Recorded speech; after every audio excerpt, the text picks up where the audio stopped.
Баршаңызға сәлем, сіздермен бірге арайлым, менің каналыма қош келдіңіздер. Бүгін мен сіздерге брынза сырын жасаудан тегін мастер-класс ұсынатын боламын.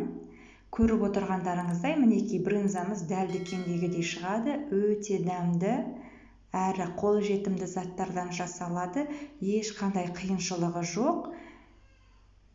Арнамнан алыстамай менімен бірге жасауға кеңес беремін. Менің арнама тіркелмеген болсаңыздар, тіркеліп, видеомды соңына дейін қарап, лайк басып, пікірлеріңізді жаза отырыңыздар. Және де сыр жасағаннан артылған сары судан жұмсақ итальяндық рикотта сырын әзірлеудің рецептісін ұсынатын боламын. Ең алдымен бізге қолдың сүті қажет болады. Менде 5 литр сүт, піспеген шикі тоңазытқыштан шығарылған. Қазір сүтімізді жылытатын боламыз. Отқа қойып 37 градусқа дейін көтереміз. Сүтіміз ысығанша 50 мл бөлме температурасындағы суға ферментімізді қосатын боламыз. Фермент дегеніміз сыр жасауға арналған ашытқы, үйітқы ретінде пайдаланамыз. Суымызға пышақтың ұшымен саламыздағы қасықтың көмегімен жақсылап түйіршіктері толықтай еріп кеткенше жақсылап араластырып аламыз. Мінекей біздің сүтіміз дайын, 37 градусқа дейін қызды. Қазір ферментімізді құятын боламыз. Ферментімізді құйған кезде біз сүтімізді жақсылап араластырып, ортасында воронка пайда болу керек бізде. Соны воронка пайда болған кезде суымызды, жаңағы фермент қосылған суымызды дәл видеоғыдай құятын боламыз. Құйып болғаннан кейін, араластыра отырып құямыз. Құйып болғаннан кейін сүтімізді 30 секундтай тағы да араластырып, тоқтатпай араластырамыз. 30 секунд өткеннен кейін араластырып отырған жаңағы шумовкамызбенен дәл видеодағыдай тоқтатамыз. Біздің сүтіміз айланғанын тоқтату қажет. Толық сүтіміз тоқтағаннан кейін бетін жауып үйітуға жарты немесе 1 сағатқа қойып қоямыз бөлме температурасына. 1 сағат өткеннен кейін мінекей біздің сүтіміз үйіді. Пышақтың көмегіменен жолақтарға кесіп аламыз. Тігінен және көлденең. Бізде кішкентай төртбұрышты кубиктер пайда болу керек. Бұл кубиктер бізде сыр дәнектері деп аталады.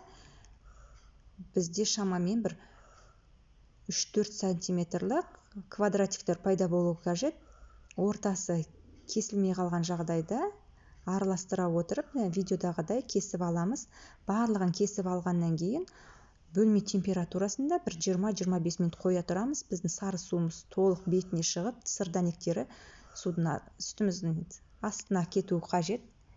Мінекей, енді осы жарты сағат өткеннен кейін бетінен сары су шықты. Енді осы суы менен дәнектері менен отқа қойып, температурасы 41-42 градусқа дейін араластыра отырып, отта ұстайтын боламыз.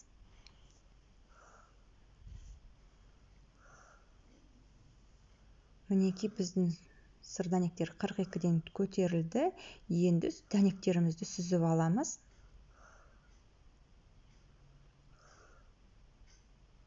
Сыр дәнектерін толық сүзіп алғаннан кейін сары суымыздан қазір рикотта әзірлейтін боламыз.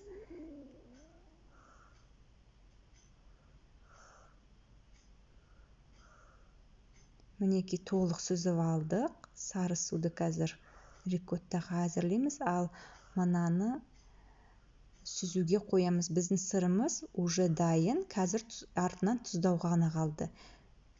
Біраз уақыт өткеннен кейін аударамыз. Екінші жағында сары су толық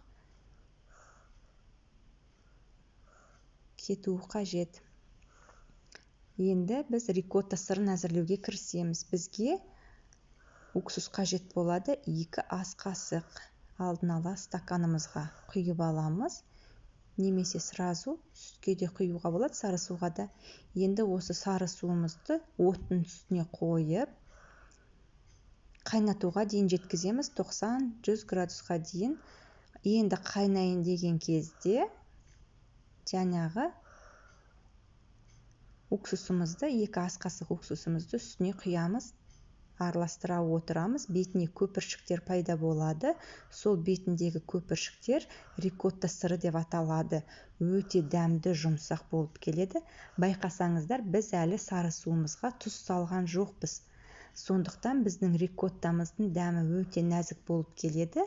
Одан кейін, қазір сүзіп алғаннан кейін, кез келген дәмдеуішті қолдансаңыздар болады. Мінекей, видеода көріп отырғандарыңыздай, сүзгіменен ақырындап сүзіп аламыз. Көп шықпайды, бір кішкене ғана шығады, бір тәліңкедей.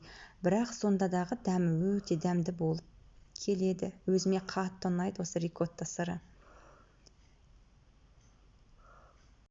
Өздеріңізге ұнайтын дәмдеуіштерді қосып жесеңіздер болады.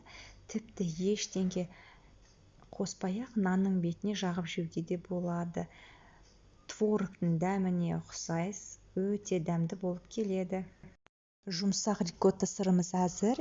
Енді брынзамызды тұздауға кірісеміз. Ол үшін бізге алдын ала қайнатылып суытылған су қажет. Үстіне 3-4 ас қасық тұзымызды салып, жақсылап тұзымыз ерігенше араластырып аламыз дағы. Үстіне сары суы ағып болған сүзілген сырымызды саламыз дағы, тұздаймыз. Осылай суға салу арқылы тұздайтын боламыз. Әркім өзінің татымына байланысты тұздайды. Маған 2-3 сағат жеткілікті. Сіздер тұзы қатты шықсын десеңіздер, одан да көп ұстауға болады. Мінекей, осымен менің сіздерге ұсынған тегін мастер-классым аяқталды. Сіздерге ұнады деген ойдамын. Видеоны менімен бірге соңына дейін қарағандарыңыз үшін рахмет. Мен сіздерге осы сырды жасауға кеңес беремін. Ас болсын, келесі дәмді рецепттерде кездескенше сау болыңыздар.